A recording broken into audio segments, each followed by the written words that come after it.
System errors causing the C# library DLL crashes in your apps. I'm Sophie Chen, a senior Windows support engineer.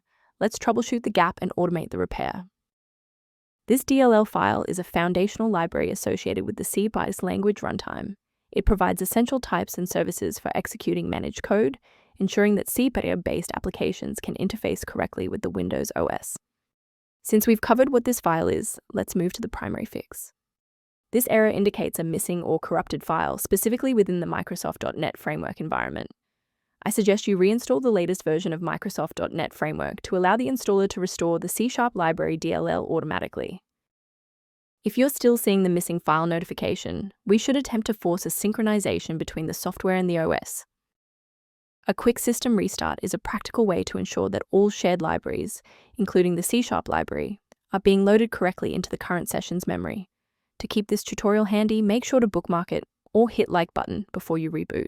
It saves you from having to look for the video again once you're back online. To ensure long-term stability, we should review the safety risks associated with unverified file sources. Warning: many online repositories provide versions of the C# library DLL that are either corrupted or intentionally malicious. Trusting these sources puts your privacy at risk and often fails to solve the original error.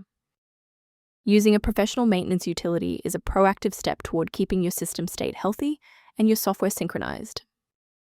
To minimize background load and improve stability, the diagnostic kit linked in the description includes the C# library documentation.